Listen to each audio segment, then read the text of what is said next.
fin de cette conférence-là?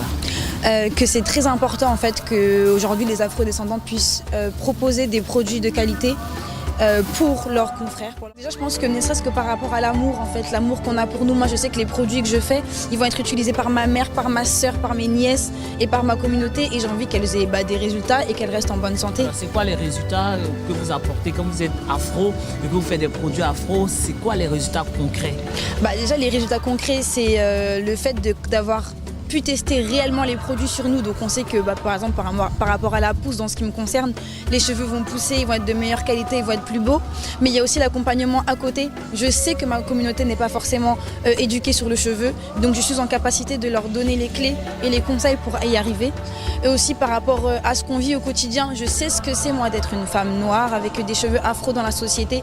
Ce qui n'est pas le cas par exemple des personnes qui vendent des produits afro et qui ne le sont pas. Donc il y a plein de choses en fait. C'est pas juste un produit. On n'est pas là juste pour vendre une huile. On vend une huile, mais on vend aussi des valeurs, on vend aussi des conseils et je pense que c'est bien plus profond.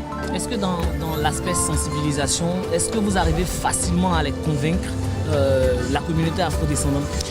Je pense que là, on est dans un mouvement. Ouais, c'est ça, il y a les habitudes. On est dans un mouvement en ce moment où en tout cas, on revendique de plus en plus notre beauté.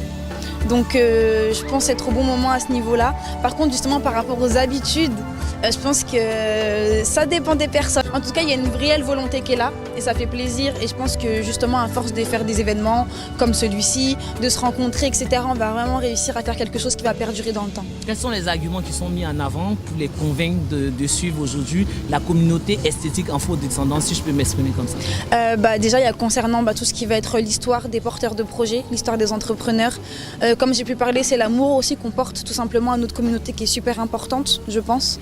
Et il y a aussi tout ce qui va être conseils concrets. Il y a eu des ateliers par exemple, même pour les enfants, donc comprendre qu'il faut commencer dès le plus jeune âge, commencer à s'aimer. La communauté afro est donc légitime pour faire des produits pour les afro-descendants? Bien sûr, nous sommes les premières personnes à pouvoir le faire. Merci. Correctement.